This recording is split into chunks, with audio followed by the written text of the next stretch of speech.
Welcome back to the deep dive. Today we're jumping into the world of philosophy, but probably not the kind you're thinking of. No, this isn't something you'd find in a dusty university library. Not at all. We are analyzing a whole methodology for anti-stress that's derived entirely from one single A source. song.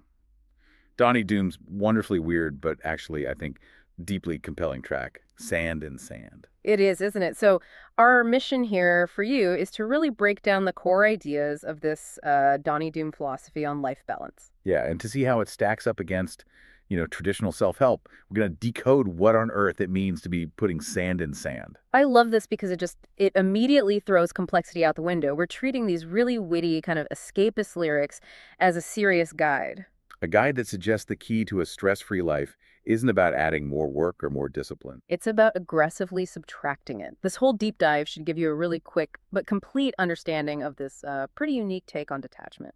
So, what really defines the Donnie Doom philosophy right from the very start is how it completely rejects the whole wellness industry. Yeah, the source material, the song, it sets up this clear conflict. The protagonist is stressed out, and he's already tried all the usual things. All the established sort of intellectual, often corporate ways to find peace. He lists them out, doesn't he? It's like a resume of failure in verse 1. He says, I tried meditation, yoga, even bought a self-help book. And those are the big three, right? Totally. The spiritual practice, the physical one, and the intellectual framework. And the lyrics tell us, flat out, they all failed. It's so important to start there with that failure because those methods, they demand your time, your money, and maybe most of all, your mental effort. You have to strive to be still. Exactly. You're working at it. Yeah. And Donnie Doom seems to find that whole idea a bit, well, counterintuitive. Which sets the stage perfectly for the unexpected guru in the story. All right, the answer doesn't come from a certified coach or $1,000 retreat. It comes from, of all people, an island girl named Brooke. And Brooke is the perfect antidote to that whole self-help industry. Her diagnosis is so brutally simple. She just looks at him and says, you're overthinking life, you gotta understand. I mean, that's it. The problem isn't a lack of discipline, it's too much thinking. The philosophy is fundamentally anti-intellectual. And that one line just levels the playing field. The price of admission to this philosophy is zero. You don't need to study. The cure is intuitive. It's almost automatic, and she delivers it in that perfect, bafflingly simple phrase. The cure for all your nonsense is just putting sand in sand. And the lyrics even give us more context for why the solution has to be simple. Yeah, he says he bought his map to paradise from a guy in a tiki stand. So the whole journey is already outside the system. It's democratized. It's been stripped of all that prestige. Which means the secret itself, the philosophy, has to be just as accessible. It can't require, a subscription or some advanced training. It has to be direct. And, frankly, a little bit redundant. It rejects any system that requires a membership fee. Right. So the Donnie Doom maneuver, if you want to call it that, Hmm. is realizing that all this hyperproductivity and intellectual striving, Yeah. that's the source of the anxiety. So the only real escape is to achieve a kind of philosophical neutrality. Input-output neutrality. I like that. Okay, let's unpack that then. Let's really define what putting sand in sand means in practice. What is the actual literal action here? Well, the literal actions are all about surrendering control to the environment around you. He kicks off his shoes. Right, removing that final barrier between himself and the earth. And then, and this is the crucial part, he lets the ocean take command. He's not meditating in nature, he's dissolving into it. So if we just break down the phrase itself, sand in sand, it's a tautology. It's the definition of a redundant act. Exactly. We're adding something to a place where that thing is already, for all intents and purposes, infinite. It is the action of doing something completely and utterly meaningless. It adds zero net value. It adds zero complexity to the system. You are already on the beach. You are, in a way, already sand. So the act of putting sand into sand is a refusal to build anything. It's a refusal to strive. It's a celebration of your own kind of insignificance in the grand scheme of things. But wait, I mean, isn't this just apathy? Apathy with a nice soundtrack. If the whole philosophy is built on meaninglessness, how does it provide any actual meaning? See, that's the paradox. It's not passive apathy. It's active surrender. Okay. By choosing to do nothing meaningful, you cancel out the anxiety that's caused by constantly striving for meaning.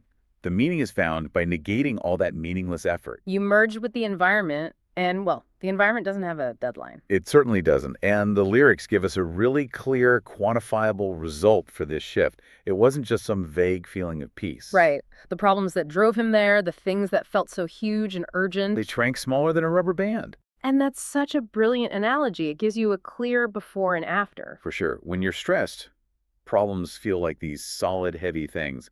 But when you get to that sand in sand equilibrium, they become flexible. You can stretch them thin until they just, snap back into a tiny, insignificant circle, It's a total perspective shift, and it's achieved through doing absolutely nothing. which all comes together in the chorus, which is really the foundation of this whole thing. If life's a beach, well, I finally understand.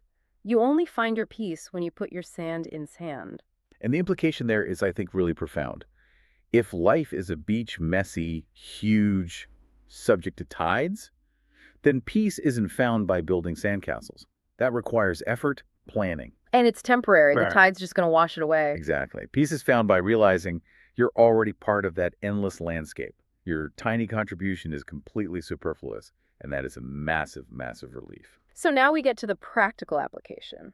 How does this philosophy hold up when the modern world comes calling, specifically when your boss calls? This is where it goes from just a vacation mindset to a truly radical act of detachment. It targets the engine of modern anxiety, the smartphone. And the imagery here is just, it's iconic. The phone is in a coconut. That's not just turning it off, that is rendering it environmentally integrated and, completely useless. It's the most aggressive do not disturb sign I've ever heard of. And then the voicemail greeting just seals the deal.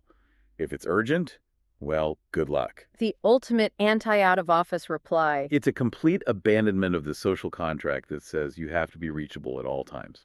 I think that imagery is so important because it shows how severe the stress was that he was running from. Turning off the phone wasn't enough. No, you had to physically, humorously, and impossibly sever that connection.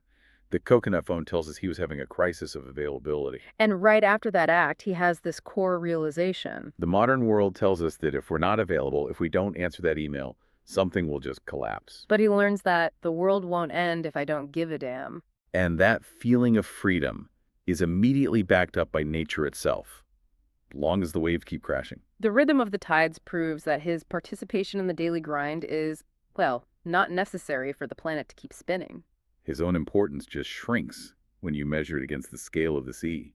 That's the emotional freedom he finds. Okay, let's pause here, though, because is this just fundamentally irresponsible? I mean, if you're really telling everything urgent, good luck, aren't you just passing your problems on to other people? That's the friction the philosophy creates, isn't it? It forces you to ask what is truly urgent versus what is just, socially conditioned urgency. So the philosophy implies that 99% of what we call urgent is just noise. Exactly. And by removing himself, he's testing that. He's testing the system. And if the world doesn't end, then he's proven that his constant involvement was, in fact, just more sand in sand. So the test is the philosophy itself. And it's not a short-term test either.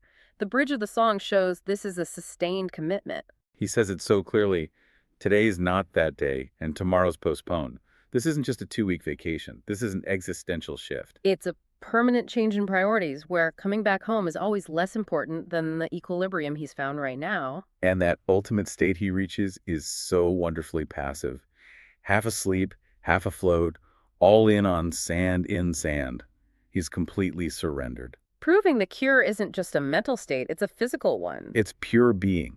And what makes this whole manifesto so memorable is how it wraps these really deep critiques in just hilarious, specific imagery. The humor is absolutely the delivery system for these radical ideas. Let's talk about the rewards. Right. They aren't like spiritual enlightenment. They're funny, tangible, almost absurd tokens of his new life. The main one being a sunburn line shaped like Disneyland. I mean, that is just brilliant satire.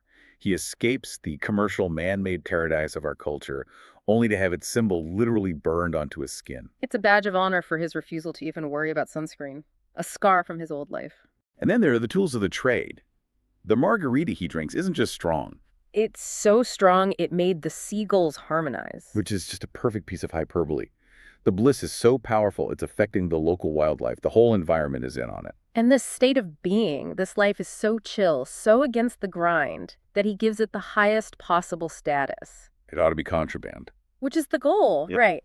Something so peaceful, it feels like it should be illegal because it's so counter to how we're all supposed to live. It shows you just how fundamentally stressed our society actually is, So when that stress, that unwelcome visitor, eventually comes knocking, as it always will. the Donnie Doom strategy is pure avoidance. He says he'll just pretend I'm not the man. He's present, but he refuses to accept the burden. He's And actively, willfully unavailable to that stress. and the final promise, the one in the last chorus, it ties this radical detachment back to the ultimate quest, finding yourself. If you're searching for your soul, I've got the perfect plan. Come down and find yourself with your sand in sand. And that's the synthesis. The Donnie Doom philosophy is this deliberate, humorous rejection of complexity. Right. It formalizes this kind of oceanic escapism. It uses radical detachment, the coconut phone, to shrink huge problems into insignificant little rubber bands, all through the act of purposeful redundancy. It promises that you can find your soul by rejecting effort. So, what does this all mean for you, the listener, who probably has to answer their phone? I think the question that comes out of this deep dive is this. Donnie Doon claims that finding your soul requires this very literal physical retreat. But can you achieve the philosophical state of sand in sand? The internal equilibrium. Right, that perspective shift, while still living in the demanding world. Can you find a way to embrace that redundancy in your mind without needing the actual coconut phone and the beach? Can you abandon the urgency without abandoning your life? Something for you to think about until our next deep dive.